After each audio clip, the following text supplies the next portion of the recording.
prevent.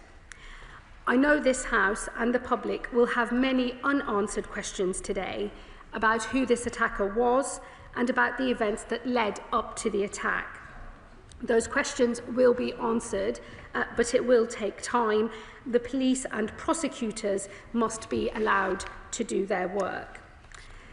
Since Saturday's attack, the British Transport Police have increased their presence at key points in the transport network, though it should be noted that their operational assessment of the risk posed on our trains has not changed, as this was an isolated attack. It was also, of course, a knife crime. This government is committed to halving knife crime within a decade, and progress has been made this year. We have taken 60,000 knives off of our streets, banned zombie knives and ninja swords, and seen a 5% fall in all knife crimes, including an 18% reduction in homicides by knife. I know that ideas have already been suggested about how policing should change in response to this event. Once the facts are known, we must examine what more might have been done to stop this horrific attack from ever occurring, and whether there are measures that we must now take to better protect the public on our streets and on our trains. However, that must be done when all of the facts are available to us.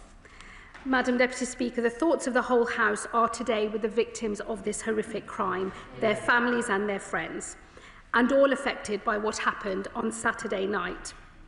The sickening act of the man who committed this crime was the very worst of humanity. But the actions of those who responded, who ran towards danger to save the lives of people they did not know, was the very best of us. I know we all share in paying tribute to their extraordinary bravery today, and I commend this statement to the House. Shadow Secretary of State Chris Philp. Thank you, Madam Deputy Speaker. I thank the Home Secretary for advance sight of her statement. Our thoughts are with the victims of this appalling attack and their families, as the Home Secretary quite rightly said. I join her in paying tribute to the emergency services who responded so fast, and to the brave interventions by members of the public and the train staff that prevented an even worse tragedy from occurring. They are truly heroes. This attack has horrified and shocked the whole nation. People simply travelling by train were indiscriminately attacked. The horror the passengers experienced will likely stay with them forever. Anthony Williams has now been charged. As the Home Secretary said, he had been involved in previous incidents in Peterborough, and in the early hours of Saturday morning was also allegedly involved in an attack on the Docklands Right Railway in London.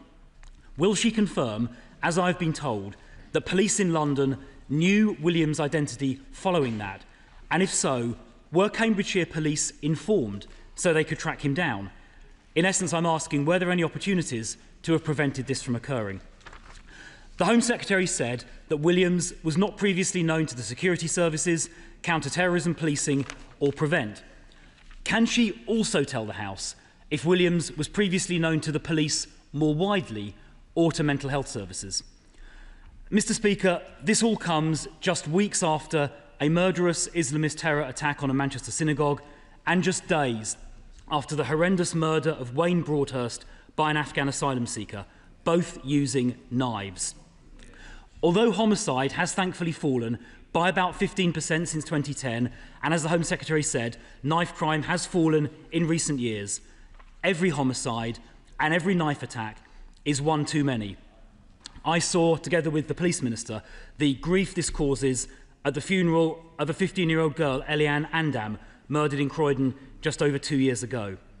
So, speaking in general, not in relation to this incident, does the Home Secretary agree that knife crime and knife homicide are still too high and we must do yet more?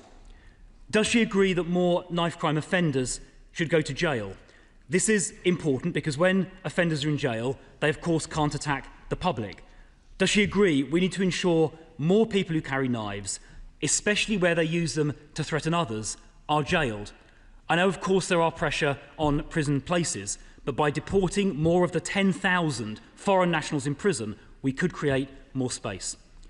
Madam Deputy Speaker, we also need to take more knives off our streets, and that means we have to dramatically increase the use of stop and search.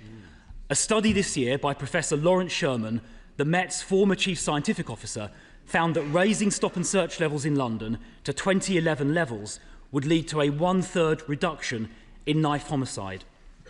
Some people complain that stop and search is used disproportionately in relation to some groups, but when measured in relation to the offending population, the disproportionality disappears, as set out by a recent policy exchange study.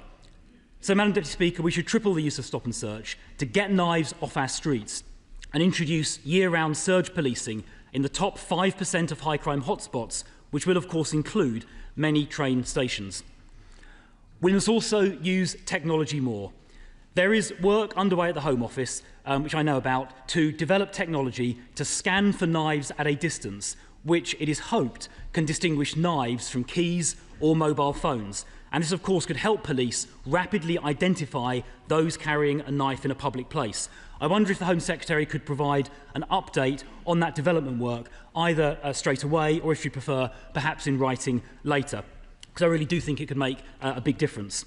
Finally, Madam Deputy Speaker, retrospective and live facial recognition can also identify wanted criminals, including those involved in knife crime. In Croydon Town Centre, the borough which the Police Minister and I represent in Parliament, in the last couple of years, around 200 wanted criminals, including 2 wanted rapists and others guilty of knife crime, who would not otherwise have been caught, were arrested using live facial recognition, and crime in Croydon Town Centre, including knife crime, has gone down as a result. The images of innocent passers-by are immediately and automatically deleted, addressing civil liberties concerns. So I really do hope the Home Secretary agrees and the Police Minister agrees that rolling out this technology nationally will have a dramatic impact on improving public safety, and they will certainly have my full support if they choose to do that. Madam Deputy Speaker, I know everyone in this House wants to see knife crime eradicated, more today, I'm sure, than ever before. So I hope the House will also support the tough steps needed to eradicate knife crime, because we owe the victims of these appalling crimes actions as well as words. Secretary.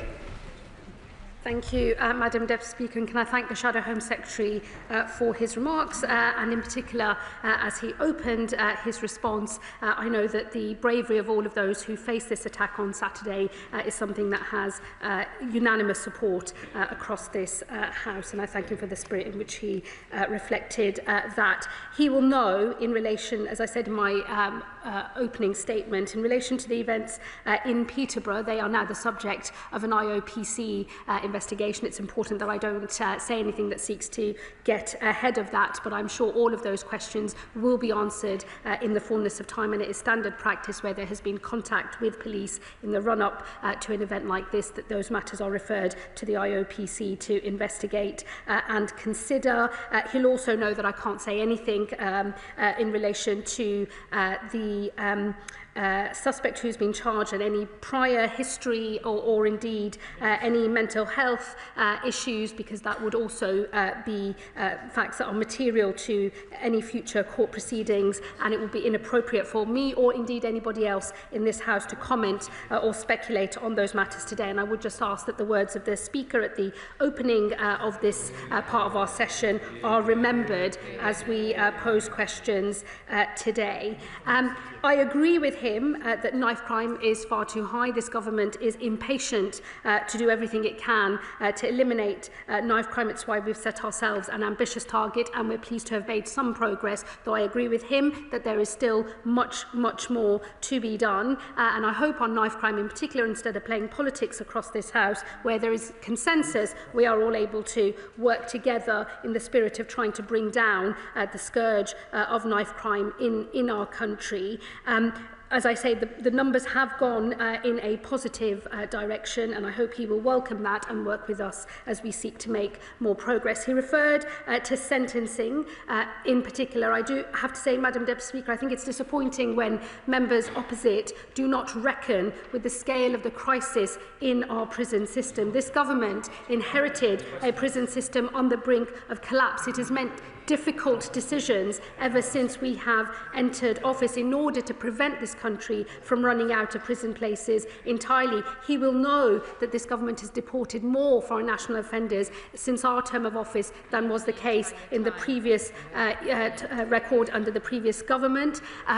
Despite deporting record numbers of foreign national offenders, the scale of crisis in the prison system means that there are still more prisoners coming into the system than there have been places, and it is important, therefore, that the sentencing reforms are seen in that context. He will know, though, that it is the case that those who are in possession of a knife and who have been using that in a threatening manner do attract, the majority of those people do attract reasonably lengthy prison sentences. When we know more about the circumstances of this particular case, we will know if there are other lessons for us to draw and other areas of policy for us to consider. He referenced stop and search and he, I think, lamented the issues around disproportionality. I hope I'm not putting too much of a spin on his remarks. I would just gently remind him it was a former Tory Home Secretary in the first 2010 to 15 Parliament that started speaking about disproportionate use of stop and search powers and changed the rules around stop and search to reflect the disproportionate use of that power back then. That has been the record of the previous government, but I hope he will recognise that the police already have the power to use stop and search indiscriminately where the intelligence suggests that that is required. That is an operational decision for police chiefs, and of course the decision as to whether to stop and search someone where there are reasonable grounds and suspicion is an individual operational decision for individual police officers. This is a well-used power, it is a well-understood power, it is an important power that is in our arsenal for tackling criminality, and this government fully supports its lawful use. Let me also say on live facial recognition, it's this government that will very soon be consulting on a new legal framework to underpin the use of live facial recognition. He will know that when his party was in power, it was left to individual police forces, and I believe it was South Wales and the Met who first rolled live facial recognition out, faced lots of legal challenges as a result thereof. The government did not then change their policy, but this government will consult on a legal framework so that all police forces across the country can use live facial recognition technology, confident that they will not find themselves defending those decisions in courts in the future. And I've also supported the rollout of 10 specific live facial recognition units across the country, and will look to do more as well in the coming months. In relation to scans for knives, let me just say to him on tech more broadly, I think there is much more that we can do to use new and emerging technology in order to help us tackle this type of criminality, and I'm happy to write to him about our current plans, but I will be setting out more in terms of our broader position in the coming weeks. Madam Deputy Speaker, knife crime is a terrible, terrible crime. It claims far too many lives in our country. It is important that we keep doing everything we can to bear down on the damage that knife crime causes and provide pathways for those who get caught up in the carrying of knives. That is an important bit of policy that we will carry on working on. But in relation to the attack that we are talking about primarily today, I do urge the House that before we draw broader policy conclusions, we wait until more of the facts are known. Select Committee Chair Ruth Cadbury. Thank you very much, Deputy Speaker, and I thank the Home Secretary for all her remarks, and also the Secretary of State for Transport, who's here today, for her comments on the media this morning. And I share, as all members of this House do, their concern for the victims and their families, and her recognition of the heroism of so many in this tragedy on Saturday. On behalf of my colleagues on the Transport Committee, I would like to pay particular tribute to all the staff of Avanti West Coast and Network Rail who responded so quickly, and in particular to the train driver who reacted so promptly to get the train to Huntingdon in order that the emergency services could meet it, and also to the onboard staff member who is in hospital after protecting passengers. Now, I know that people may be nervous of travelling by train now, and I thank the work the government and the police services have done to ensure additional police presence at our rail stations, as I saw at Waterloo as I came on my way in here earlier. Now, given that the Home Secretary said the British Transport Police have said that their operational assessment of the risk posed on our trains has not changed, as this was an isolated attack, will the Home Secretary assure me that any long-term changes to security on our rail services will be considered very carefully, and once the full facts of this incident are known, and not rushed into without considering the potential downsides that may impact on the ease of travel by train? Well, I thank my honourable friend for her question. It's always a balance in terms of ease of travel for millions of people every single day and making sure that people are safe. And of course, this government, the Transport Secretary and the rest of government will make sure that any arrangements we have, whether we remain with the current arrangements or anything that might change in the future, always strikes the right balance. That's the most important thing. But for now, based on our current understanding of this attack, the risk assessment has not changed. And although we're providing more reassurance to people so they feel safe getting on the trains in the aftermath of this attack, at this point there are no proposals to go further, but we will of course review that once more of the facts are known. Liberal Democrat spokesperson Max Wilkinson. Thank you, Madam Deputy Speaker. This attack has left 11 people in hospital, one of them a member of the train staff who is in a critical but stable condition. My party's thoughts are with all those affected, the victims, their loved ones and everyone who witnessed such a shocking event. We also want to thank the emergency services and rail staff for their swift response, as well as the passengers who intervened to prevent further harm. After this sort of incident, Madam Deputy Speaker, it is vital the police are given the time and space they need to establish the full facts. That is ever more difficult due to the rapid spread of disinformation online in the immediate aftermath of these sort of attacks. Within hours, social media was flooded with speculation over the ethnicity and race of the perpetrator, inciting racist and Islamophobic comments. And when communities were still reeling from the horror of this attack, certain political figures on the hard right, including members of the Reform Party, were already seeking to exploit the incident for political gain. Desperate to involve themselves in the tragedy, they reached for their dog whistles. They threw around baseless opinions on levels of crime when facts were available.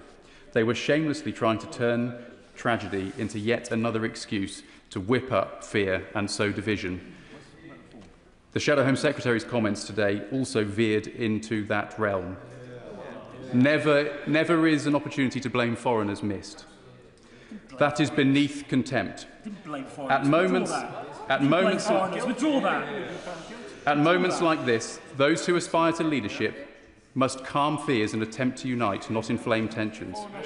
Does the Home Secretary share my view that while knife crime must be tackled forcefully, it's important that all of us must respond with arguments grounded in fact rather than trying to stoke fear? Can the Home Secretary confirm whether the government holds data on violent incidents involving knives or sharp instruments where 3 or more victims were harmed in a single incident? If so, what is the trend over the past 2 years or any other time frame the Home Secretary has data for? And finally, the Home Secretary has said that the individual was not known to anti-terror police or Prevent.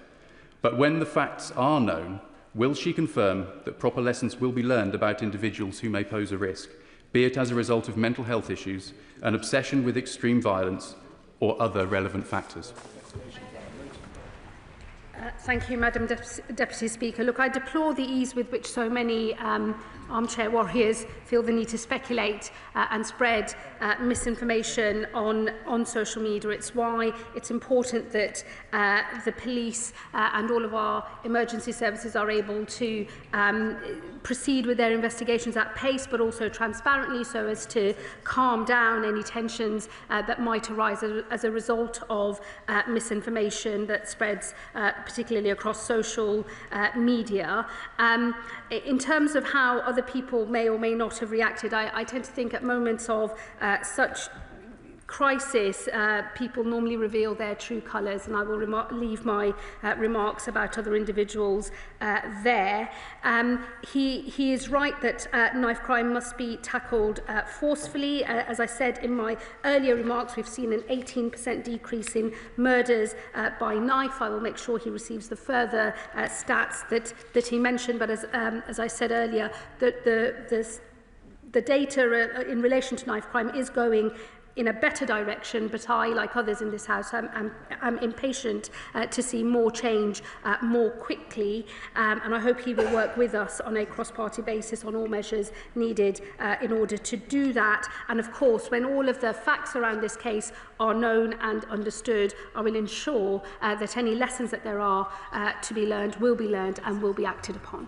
Sam Carling.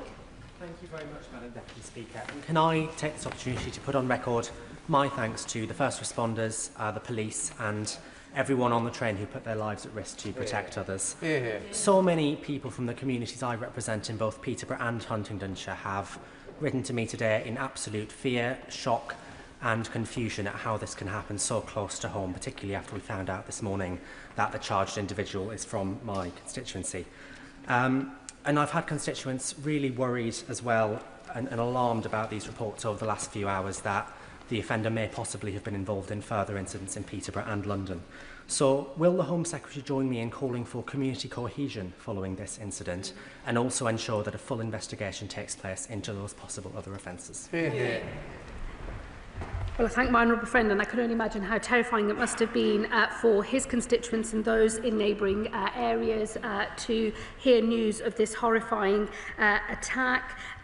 He'll know I can't say any more at the moment about other potential incidents. They are the subject of further investigation, and as more facts are confirmed by the police, we will be able to say more. And of course, the IOPC must be allowed to do their work. And on community cohesion more broadly, of course, when we know more about the facts of this case, we'll know whether this relates to community cohesion or whether it relates to wider community issues. I would encourage members to wait until more of the facts are known before we draw those broader conclusions, but I do agree with him that it is necessary that we reassure communities in his constituency and across the country. That's why there is an increased police presence across the transport network, and it's why this government will make sure that as we know more, whether there are lessons to be learnt, that they will be learnt and acted upon. Ben Obsijekti. This has been a difficult and challenging weekend for Huntingdon.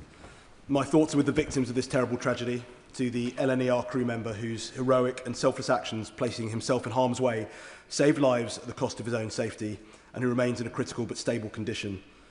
To the other 4 victims who remain in hospital with stab wounds, and to the 4 who were discharged yesterday, as well as those who bore witness to the attacks and will still be processing their own experiences.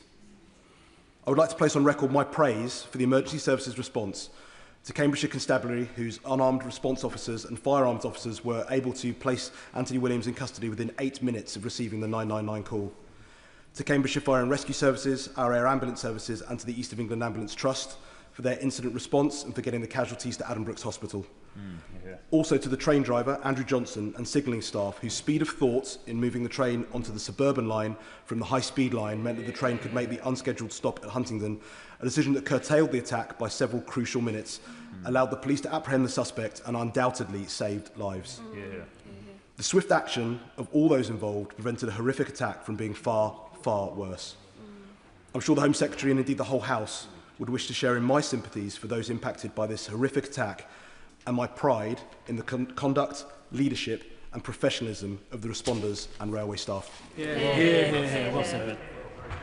Well, can I thank the Honourable Member for both his question today, but also for his own work over the weekend. He was very quick to arrive at the scene, and I thought the Honourable Member handled himself with great honour and reflected in a very measured way the initial response to such a horrifying incident in his constituency. I think the way he's handled himself is a credit to him and to the people that he represents. And I, of course, agree with him in relation to his remarks about the bravery of all of those who were responding, the speed of the response, but also the bravery of those inside the train itself as well. And let me assure him that myself and my officials stand ready to work with him and others who are locally on the ground to make sure all lessons are learned as we move forward. Andrew Pakes. Thank you, Speaker. And can I associate myself with the comments about sympathy and empathy for the victims of this? The names of Peterborough and the town of my constituency of my right honourable friend Huntingdon have flashed up across the news and around the world this weekend because of the terrible events we've seen happening on Saturday night. Madam Deputy Speaker, I don't want my constituency to be known just because of the acts of a single perpetrator. So can I pay my tribute to the police, the train staff, the first responders and others who stepped forward when the actions were needed to do that. And can I also pay particular tribute to my own constituent, train driver Andrew Johnson, and his ASLEV and RMT colleagues on LNER who went beyond the call of duty on that evening. They showed the best of British values and the true face of the county I represent and its people. We don't know all of the information yet, but there is great anxiety in Huntingdon and in Peterborough from many people locally, as well as this being a national issue. So can I ask my right honourable friend, can she confirm that we will go and move every mile to tackle knife crime, ensure our streets and public transport remain safe for everyone?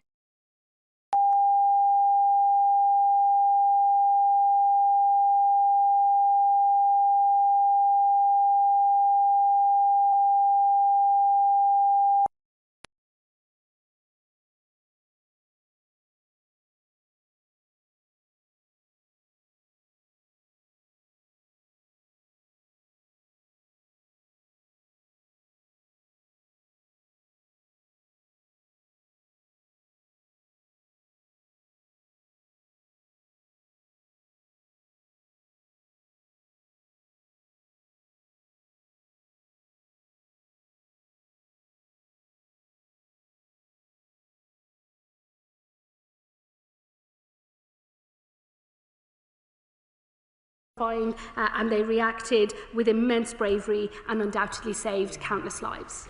Dame Karen Bradley. Thank you very much, Madam Deputy Speaker. And can I thank the Home Secretary for her statement and associate myself with the tributes that have been paid to the emergency services, the train crew, and our thoughts with the victims. When we have more information, I'm sure my committee will want to look at what actually happened and learn lessons from it. But can I draw the Home Secretary's attention to our current inquiry on new forms of radicalisation? And can I ask that if there are things that come out of this inquiry that are relevant for my inquiry, my committee's inquiry, that we make sure that we learn those points and include them as soon as possible? Well, can I thank the Chair of the Home Affairs Select Committee for the points that she has just made, and I look forward to working with her closely as we learn more of the lessons once all the facts in relation to this case are known. She is right more broadly, Madam Deputy Speaker, that we are seeing many new forms of radicalisation in this country and across Europe and North America in particular as well. And it is important that we are always stress testing and challenging the response that government has to tackling those new forms of radicalisation. It will need a change, I think, longer term in our understanding of what motivates serious violent behaviour, and I'm sure that is work that she and her committee will continue with, and I pledge to work with them as we try to tease out more answers to these particular problems. Florence Shalani. Thank you, Madam Deputy Speaker, and I want to associate my remarks with everyone who's made powerful tributes to both the train driver, the staff and members of the public, and I think this demonstrates why it is really important for us to have more than one person on the train. The train guards play a vital role in protecting passengers. My constituency is home to both Vauxhall and Waterloo, busy mainline stations. In under 6 weeks, we're going to have millions of people travelling on the public network service coming home for Christmas. Those people need to be reassured that train travel is an efficient and good way in terms of travelling across the country. My honourable friend, the Home Secretary, mentioned that there will be additional resources across the network for the next few weeks. Will that go on into that busy Christmas period? And this is an issue which obviously covers with the Department for Transport. There is the strange funding mechanism for the British Transport Police. Transport geeks will know that it's actually funded by the industry, not directly from the Home Office. But as we take on more control of the public network and the train service, this will fall onto the government. Is this an area that the Home Secretary and the Transport Secretary will be looking at and making sure we've got a funded, fully funded British Transport Police to protect people travelling on public transport? I thank my honourable friend for her question. The first thing I would say, Madam Deputy Speaker, is thankfully incidents as we saw on Saturday are very rare, and our train system is generally speaking very safe, and millions of people use it every day without incident. So we have a strong base, I think, to build on. But of course, given what has happened and the horrifying nature of the attack and the indiscriminate way in which victims were stabbed whilst on that train on Saturday, it is important, I think, that British Transport Police have made that decision to increase police presence across the railway network. It's an operational decision for them as to how extensive that is and how long that goes on, but we have a very good working relationship with British Transport Police. I've been very impressed with their response to this attack. I've been working very closely with them over the weekend. I do pay tribute to them and all of their officers, and I will be led by British Transport Police in terms of the operational decisions that they are making. On the wider policy questions that she raises, as more of the network is nationalised, I will of course pick up those conversations with the Transport Secretary. Charles. Deputy Speaker, more generally on knife crime, isn't there a disconnect though between what magistrates are able to do? For example, under the Restriction of Offensive Weapons Act, somebody can get a custodial sentence, let's say 51 weeks, and yet under the government's current sentencing bill, there will be a presumption that a 12-month custodial sentence will not be required. So I just wondered what the Home Secretary might do to try and get around that, to ensure that the magistrates do have more powers, more sentencing powers, given that, yes, possession of a knife is not the use of a knife, but clearly the one so often, sadly, does lead to the other. So there's clearly a legislative disconnect, and I hope the Home Secretary will look at that. Thank you. Well, can I thank him for his question? He will know the average sentence for threatening with a knife is actually more than a year. It's around 15 months. It wouldn't be caught by the presumption in the current sentencing bill. I would also say to him, it's a presumption within the sentencing bill, not a blanket ban on sentences of under 12 months. There is still discretion for judges in all cases, and the bill does set out the circumstances in which that presumption can be overridden. It will always be a matter for the independent judiciary based on the facts of the case in front of them. Start by joining others in expressing sympathy to all those who've been affected. My thanks to the emergency services, the members of the public who got involved, and of course that train crew who acted heroically to protect their passengers. The Home Secretary will understand that there is given the developments today and her statement on the incident in East London in Pontoon Dock in my constituency, there's a great deal of anxiety and fear amongst my constituents of West Ham and Beckton. I'd like to place my thanks on the record, my thanks to the police for their engagement this afternoon with me. What assurances can she give to my constituents on the safety on public transport, particularly in East London, where we have a lot of smaller, unstaffed, open access, Dockland-like railway stations that are used and are essential to the daily life of my constituents? Well, my honourable friend will know I'm limited in terms of what I can say, given it's a live police investigation. The police have obviously confirmed some of those facts already, but their investigation must be allowed to continue without further speculation. But he makes a good point on, and I can well understand why people in his constituency or those who regularly use this particular station will feel concerned. It is why BTP have increased patrols in order to provide additional reassurance to the community. We have nothing that suggests that that was a particular location of interest at this point, and I hope that that does reassure his constituents. Could I echo tributes to train staff and to the emergency services, to her and her team, who I'm sure were working flat out all weekend. Obviously, the case is going through an investigation, but could I urge her to, given the events of Saturday and the run-up to Saturday night, could I urge her to bring together police chiefs to talk about information sharing and any further resource they require? And, Madam Deputy Speaker, I'm happy to admit we should not have diluted stop and search, but could I now urge her to look again at stop and search? Northern Ireland is much more permissive, and Section 60 does need to be reviewed. Well, can I thank the honourable gentleman for his question and for his remarks. My experience over the weekend in terms of the different police forces and different emergency services who responded to this attack is actually that they work together very well, and I was very pleased to see that level of coordination, especially when different forces are responsible for different things. But you know, at the start of this incident, counter-terror police were supporting the investigation. That was stood down, but if it had needed to be stood up again, I know that that would have been almost instantaneous as soon as the request was made. So my initial experience of and impression of the collaborative working has been very positive, and I do pay tribute to everyone involved in that over the weekend. On information sharing, I will take that away because I think that, and reflect on what he said, it is important, especially when there's such a huge incident taking place in the country with lots of information going out through different forms, that we make sure that there is complete coordination. If he has any specific concerns in relation to this incident, I'd be very happy for him to write to me, and I will ensure that I respond, but I will pick up that conversation with the NPCC and others as well. And look, let me just reassure him on stop and search. I think this is a very valuable tool that the police have. I will always want to see it used wherever it is appropriate to do so. My understanding and my conversations with police so far suggest that from their operational perspective, the powers they have work quite well. But of course, I will always be open-minded and be willing to look again at any of these issues should the advice from police change, or should the experience that we have of the way that the powers are used change as well. Picture.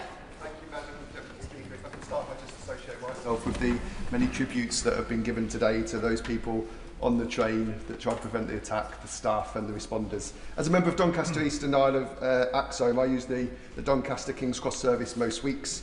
I know many of my constituents and people across Doncaster are deeply shaken by this appalling attack, but that service is an indispensable part of our lives. So will my right honourable friend, the Home Secretary, set out the immediate steps that she's taken to reassure passengers who use that line, but also the best way that we communicate that to ensure that they have peace of mind as they travel on those trains over the next few days? Well, look, I think we should all take confidence from the speed of the emergency services response to this attack, which has drawn justified and wide praise across this House today. As I say, the speed of that response meant the attack was brought to an end as quickly as possible, and many lives, I believe, were saved as a result of that response. And I do think that whilst the incident itself is deeply shocking, and I can fully understand that people who use the service on a regular basis will be feeling shaken by this news, the fact that our emergency services were able to respond so quickly, I think, is something that we should all be confident in and take pride in. And then, of course, the British Transport Police have increased police presence across the network in order to provide more reassurance to people. But as I say, thankfully, in this country, incidents of this nature across our transport network are very, very rare. And I think everyone in this House will want to work together to make sure that remains the case.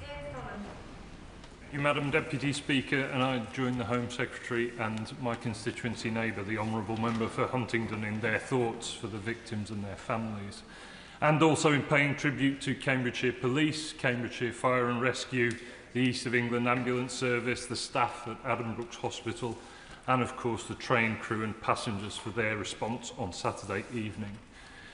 Now, while respecting the ongoing investigation and the IOPC process, can she assure the House that the extraordinary bravery and professionalism demonstrated by all those involved in containing this incident and providing life-saving care will be properly recognised in due course?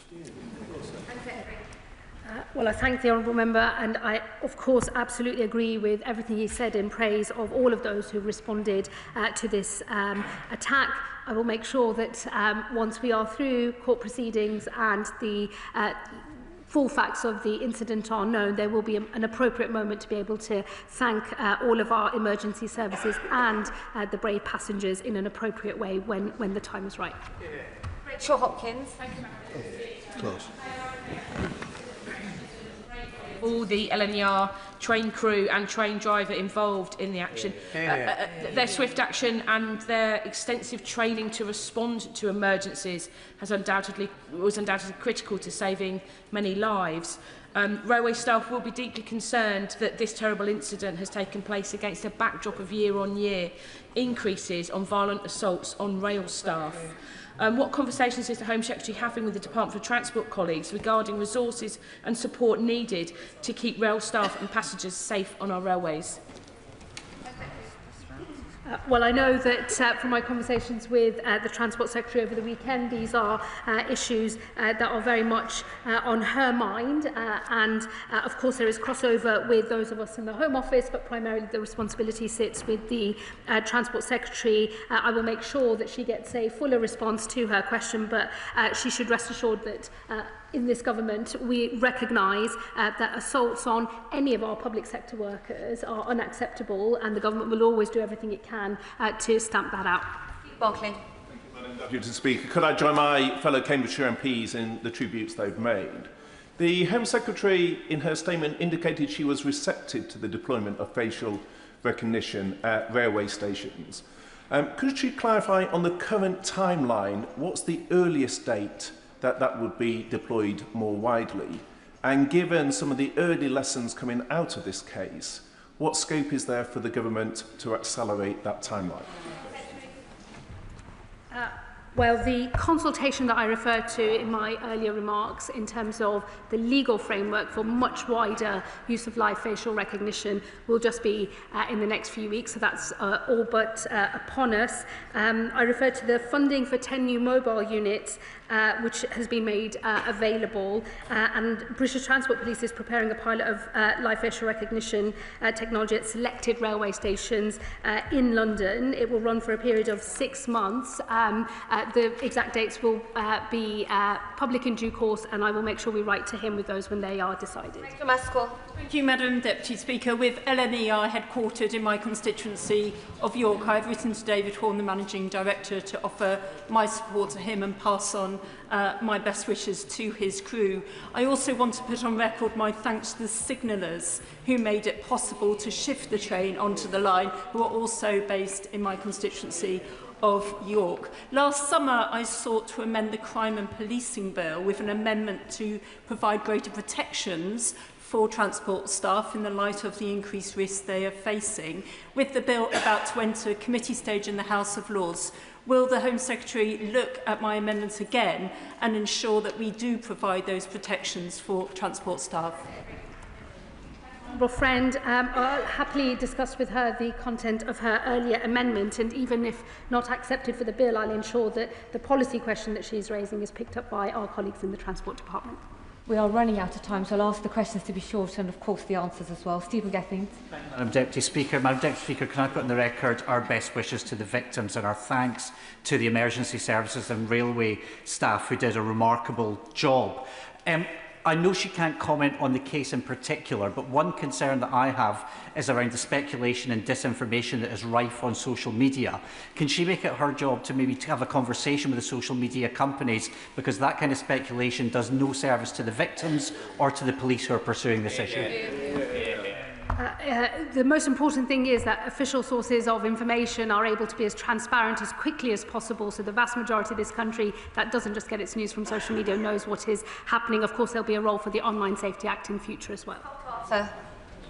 Thank you, Madam Deputy Speaker, and I do thank the Secretary of State for her statement and for bringing it to us so promptly.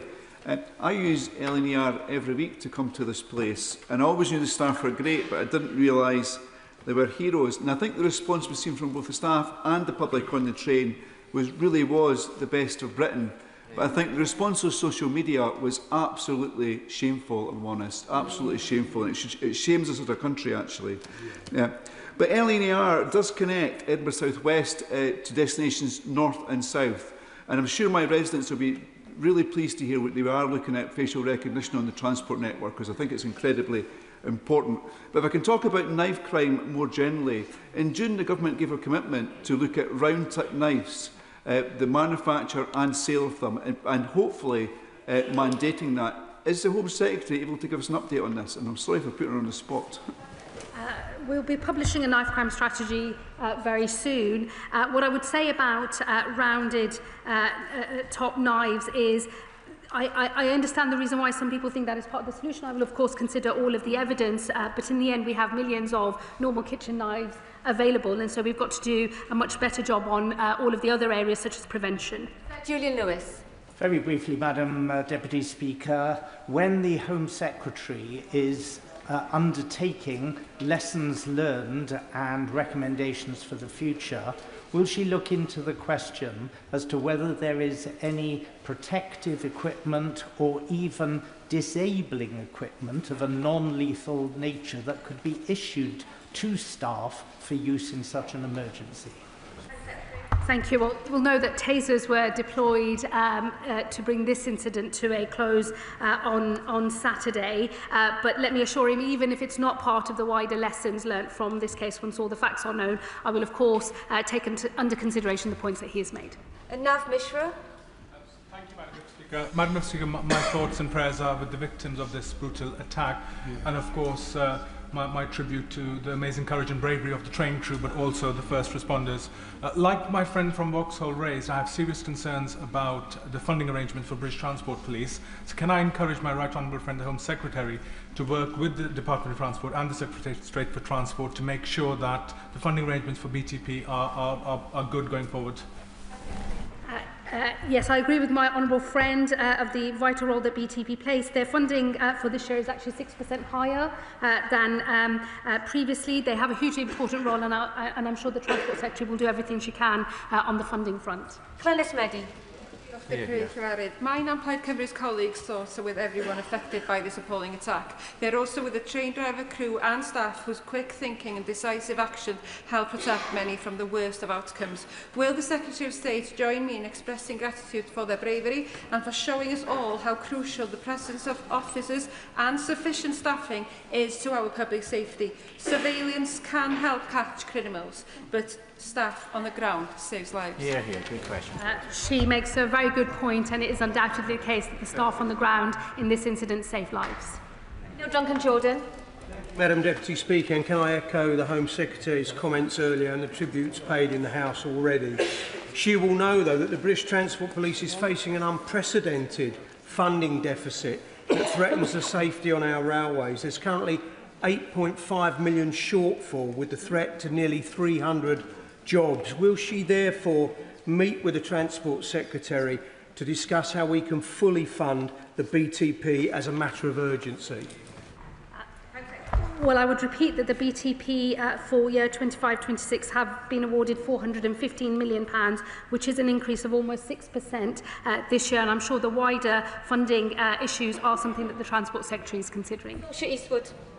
Madam Deputy Speaker. I also want to pay tribute to those who were on the train, the staff and the first responders, as well as members of the public. Could I also ask the Home Secretary to consider comments made by the Right Honourable Member for Staffordshire Merlins in terms of the new ways of radicalisation? The previous Home Secretary also referenced this at the dispatch box, and I will be very keen to hear her views on it. Thank you, Madam Deputy Speaker. The Honourable Lady is absolutely right to raise the issue of the wider forms of radicalisation that we are now starting to see in this country. She should rest assured I will ensure, even if it's not relevant to the specific lessons to be drawn from this case, that is very much on the minds of all of us in government as we seek to meet the scale of the new challenge that we face. Paul Davies. Madam Deputy Speaker, I fully support the remarks made by the British Transport Police Deputy Chief Constable Stuart Kennedy that the heroic actions of the LNER staff member undoubtedly saved lives. At a recent meeting with the TSSA, they raised concerns about policing budgets and the unique pressures facing the British Transport Police. What discussions has the Minister had with the Treasury to ensure a fair funding settlement, one that safeguards their operational capacity and ensures the continued safety of passengers across our network? Well, I would repeat the earlier answers I've given in relation to funding, and you should rest assured these are matters that we are discussing with the Transport Department. Jeremy Corbyn. Thank you, Madam Deputy Speaker. In her review, will the Home Secretary undertake to look at the very serious problem of some trains operating without any staff on at all, some very busy trains with insufficient staff on, and hundreds of stations all over the country, particularly in the evenings, with no staff on at all, where the public are obviously, travelling public, are obviously very vulnerable and at risk? Can we pause driver-operated only trains and look at the issues of safety for the public as a whole? Hear, hear. Well, we will be led by the operational assessment made by British Transport Policing in terms of what is required, and he should rest assured the government will make sure that where we have a role to play in terms of keeping people safe on the transport network, we will do so. Mary Kelly-Foy.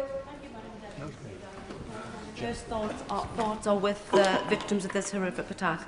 The RMT union has called for urgent meetings with the government, with police and the industry to ensure that we have the strongest resources and procedures in place to protect staff and passengers. Can she confirm that the Department for Transport and the Home Office will facilitate these meetings as soon as possible?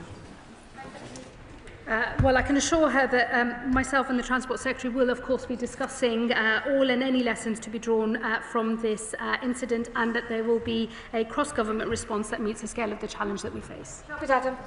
Madam Deputy Speaker, does the Minister share my deep concerns that when heinous incidents like this occur, certain political commentators and sadly certain politicians race to set the narrative behind such attacks as ethnicity or faith-based, or ideally both, rather than focusing on the key crime indicators like socio-economic deprivation, disintegration of youth services, addiction issues, lack of funding for our police force, or lack of mental health support facilities? Does she agree these factors matter much more than ethnicity, faith, or migration status of the perpetrator?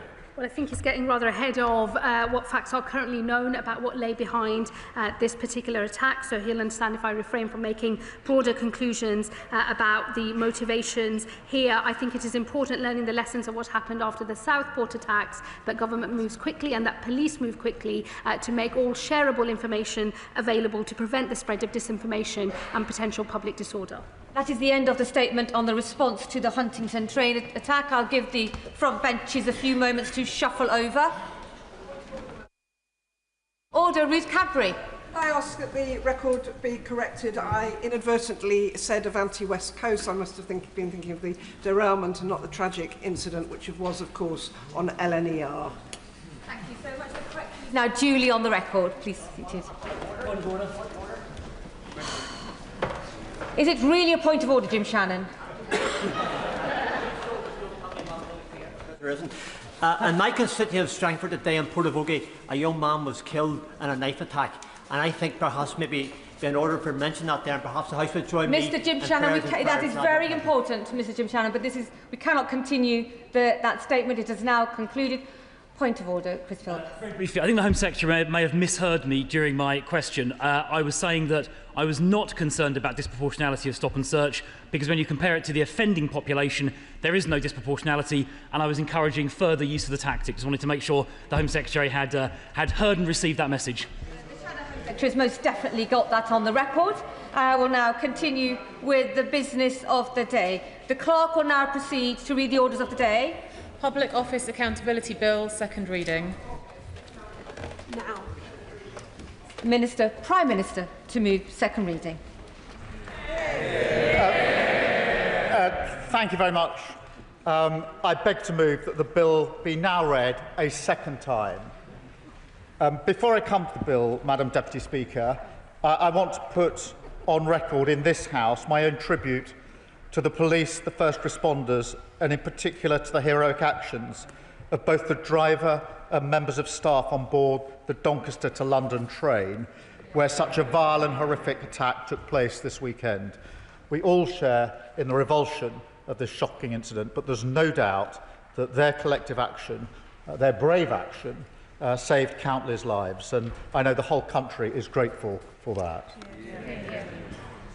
Madam Deputy Speaker, 36 years ago, 97 men, women and children went to a Liverpool football match in Sheffield, an FA Cup semi-final, an occasion of joy, and they never came home to their families.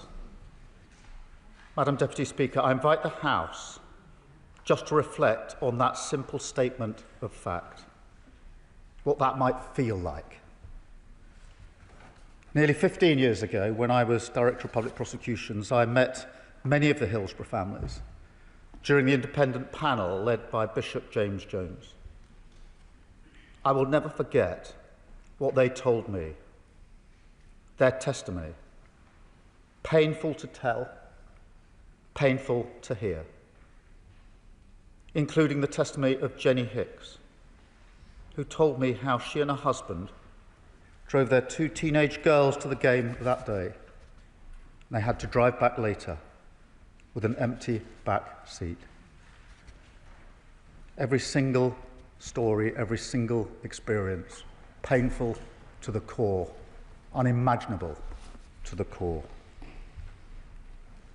And so, Madam Deputy Speaker, before I come on to the bill and the contents of the bill, I want to begin this debate with a simple acknowledgement, long overdue, that the British state failed the families and victims of Hillsborough to an almost inhuman level. But, Madam Deputy Speaker, those victims and their families, their strength, their courage, their refusal to give up, a determination no matter what was thrown at them, to fight for people they'll never know or meet, to make sure that they never go through something like this again. They are the reason we stand here today with this bill. They are the reason why it will be known as the Hillsborough Law, and they are the reason, Madam Deputy Speaker, why we say clearly again what should have been said immediately, that their loved ones were unlawfully killed and that they never bore any responsibility for what happened in Sheffield that day. And we say it from this dispatch box today. Because, Madam Deputy Speaker, the entire country knows what happened next. You know, we often call Hillsborough a tragedy. But it's more than a tragedy, because the disaster was not down to chance. It was not an accident. It was an injustice. And then further injustice piled on top when the state subjected those families to endure from the police lies and smears against their loved ones, while the central state, the government, aided and abetted them for years and years and years. A cover-up by the very institutions that are supposed to protect and to serve. And, Madam Deputy Speaker, it is nothing less than a stain on modern history of this country. And yet, can we truly say that Hillsborough was an isolated example? No. Because there's also the Horizon scandal, Grenfell Tower, infected blood, the grooming gangs, Windrush, and more besides. And Madam Deputy Speaker, we should also be blunt that there's a pattern common to all these scandals, that time and again the British state struggled to recognise injustice because of who the victims are, because they're working class, because they're black, because they're women and girls. That is the injustice that this bill seeks to correct, and I hope it commands the support of the whole House. I will. Most grateful. Would you agree there are a couple of things missing from this otherwise excellent bill? The first is an acknowledgement of the role that the media played in covering up many of the wrongs that happened.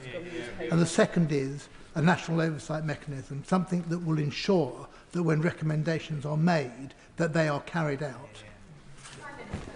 I'm grateful for the intervention, and of course we must acknowledge the role of the media and others played in this. This was a cover-up at so many levels.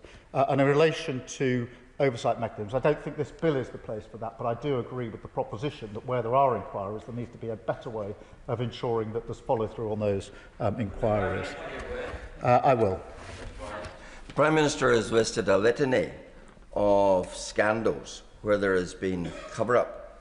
Would he reflect and include in that the Chinook disaster, where there has been repeated attempts to cover up the truth, the state of the aircraft that was sent out that night, in which we lost so many valued members of our intelligence service?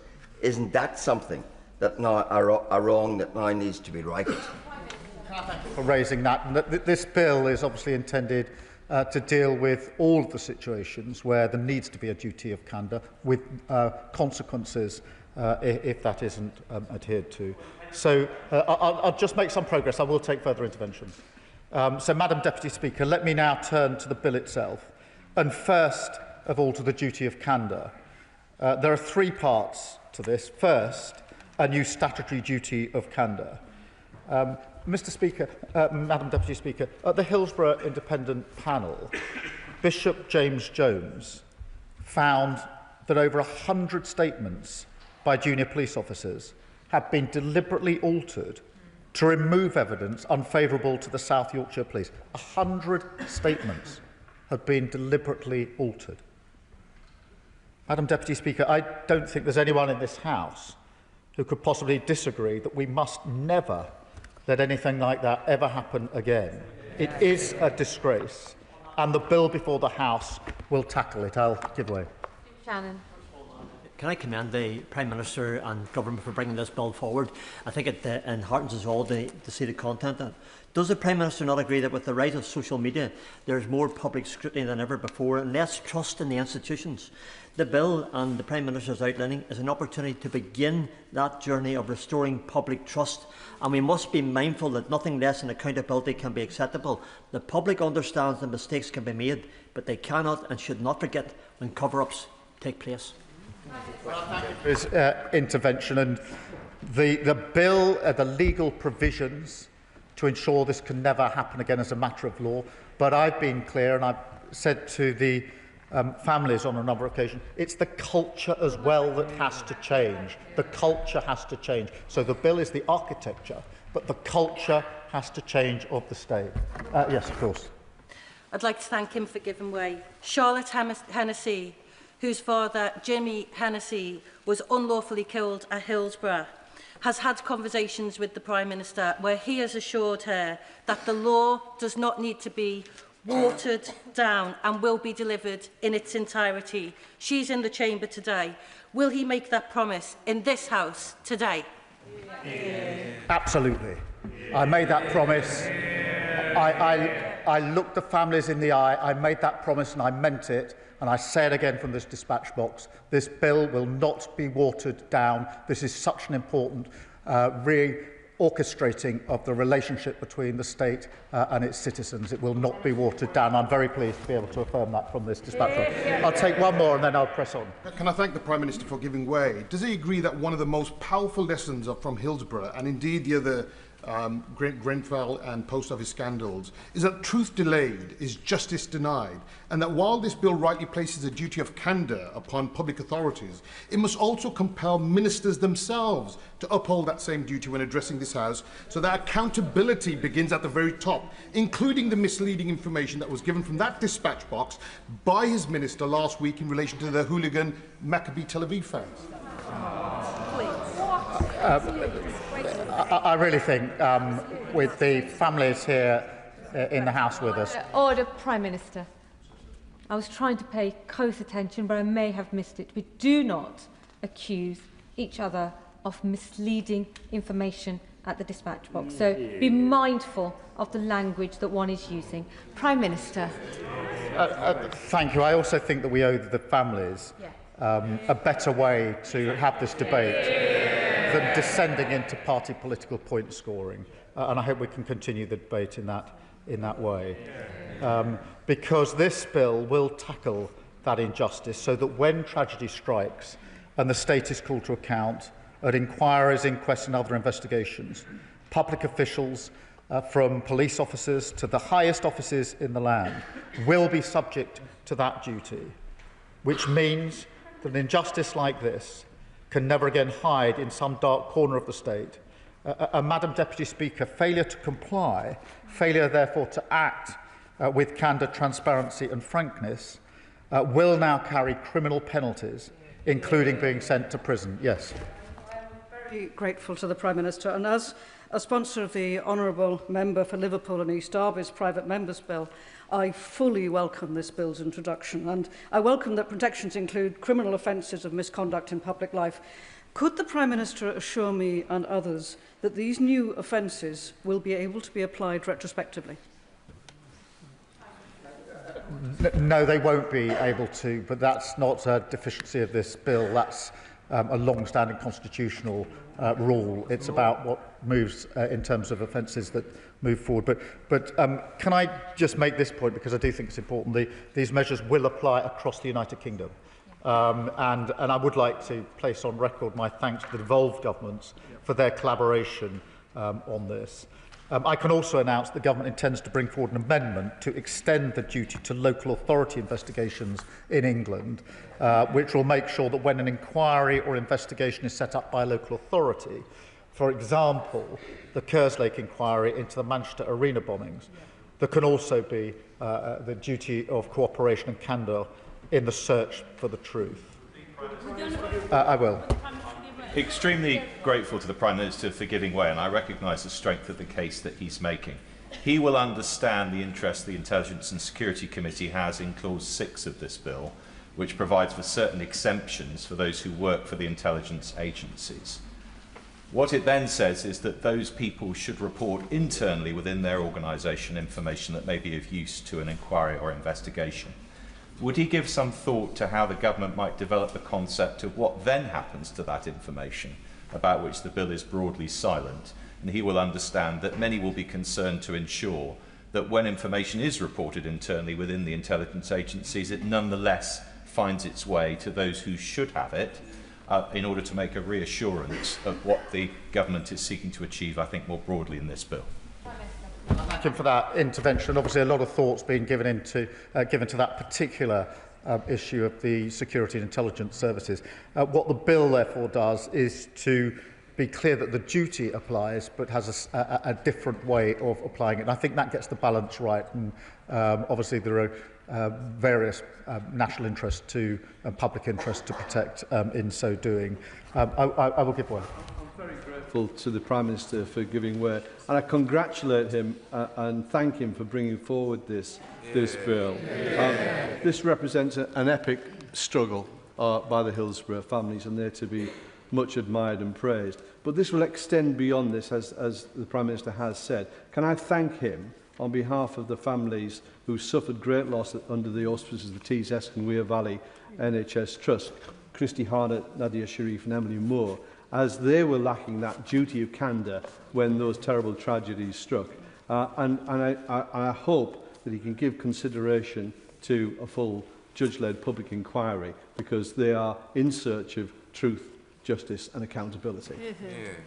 Well, I thank him for that intervention, and just for his reassurance and for the reassurance of the House and for the families and all the others affected by these scandals. These are provisions in a bill, they're clauses in a bill, they will soon be sections in a piece of legislation. But they're more than that. They're a changing of the nature of the relationship of the state and its duties to its people. And that is so important. Yes, this is the legal architecture, but something much bigger than this has to be put in place. I will take this intervention and I'll come behind. Thank the Prime Minister greatly, and I welcome this bill.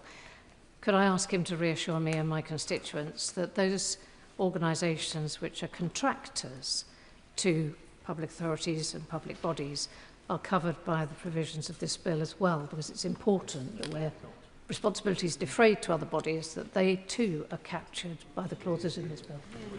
She anticipates my next point, but I will make it and then I'll take the intervention from behind, because we have to recognise that some scandals, such as the Post Office Horizon scandal, the boundaries between the public sector and the private sector are complicated. And Clause 4 in this bill applies the duty to some private bodies for that very reason, in answer to her question. In particular, those delivering public functions, those with relevant health and safety responsibilities, as well as relevant public sector contractors. So in the Home Office, in the Post Office case, for Jitsu, for example, for that very reason, because we have to recognise that it's blurred, and we need to make sure that the duty extends appropriately. Yes. I will. No, I'll give way here.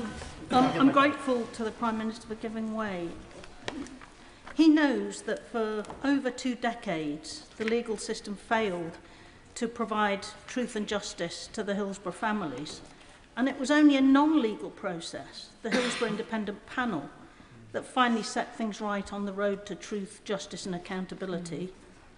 Does he see any prospect, therefore, of us including in the legislation at a later stage provision to ensure that the Hillsborough Independent Panel type process can be offered to families who are involved in future disasters to try and circumvent this long-standing failure of the criminal justice system and the justice system to offer truth and accountability quickly to families?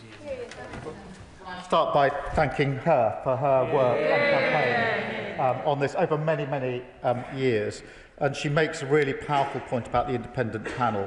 I first met Bishop James Jones 15 or plus years ago now, and I genuinely think he was amongst the first to listen properly, knowing what listening means, to those that were giving evidence to his panel, which is why he was so well received and respected in the report that he made, and we will certainly give consideration as to whether panels of that like in future can serve a useful purpose.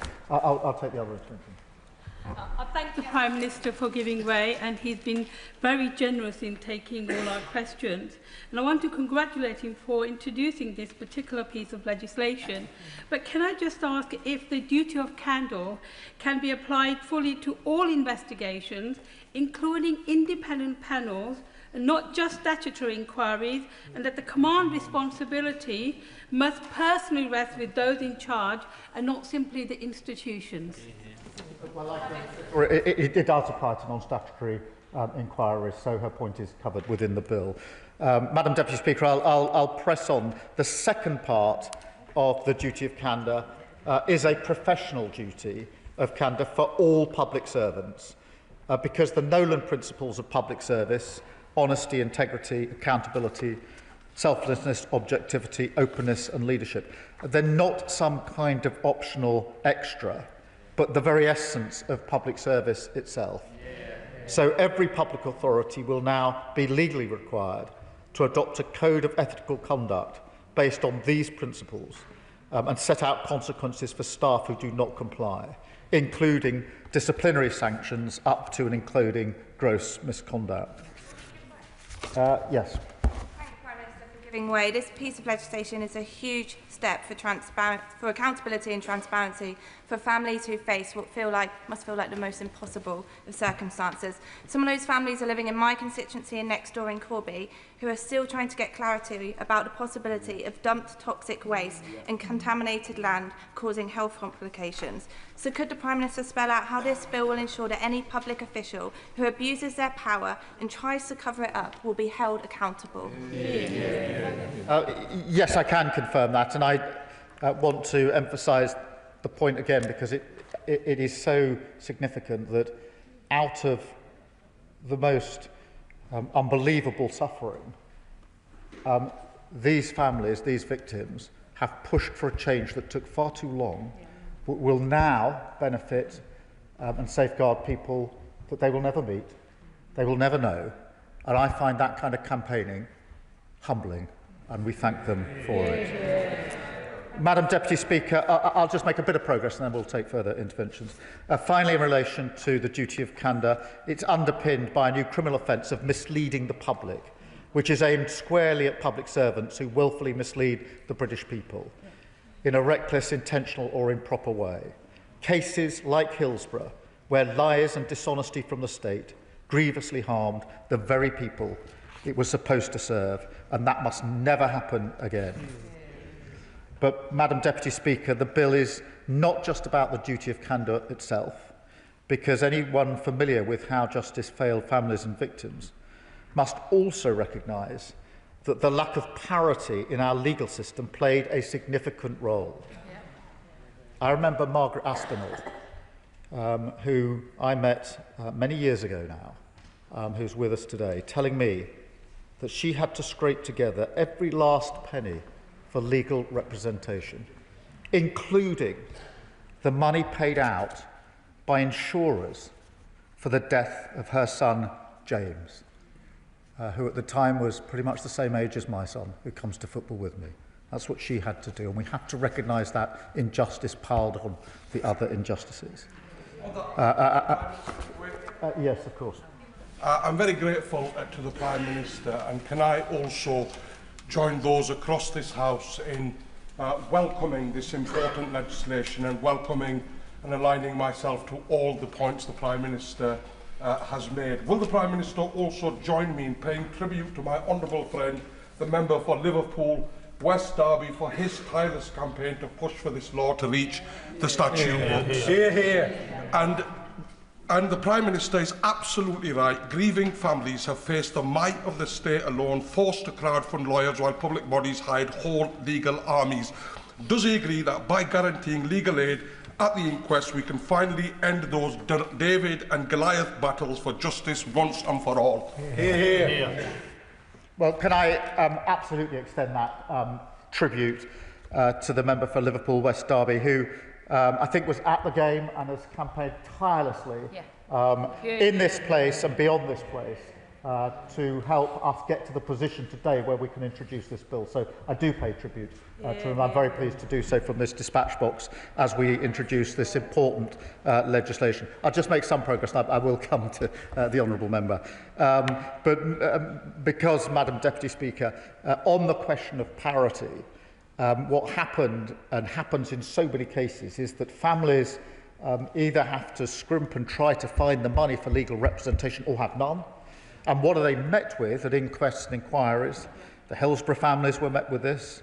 The working people who have had to save for justice, they were met time and again by armies of state-funded lawyers, the deep pockets of the state taxpayer money harnessed for the explicit purpose of fighting against justice. So this bill aims to correct this inequality. So justice and the state serve all, with a new duty on public authorities to engage lawyers at inquest and inquiries only where necessary and proportionate, and to ensure that their representatives behave with the sensitivity and respect that victims and their families deserve. Madam Deputy Speaker, the bill will also ensure that no bereaved family has to face an inquest alone, with the largest expansion of legal aid in a decade, granting access to free legal aid for all inquests where the state is an interested party. so that working people like Margaret and the Hillsborough families will never again be faced with such inequality on legal representation, or, as in many cases, simply left with none. I will take the intervention, I promise. I thank you, Madam Deputy Speaker, and I thank the Prime Minister.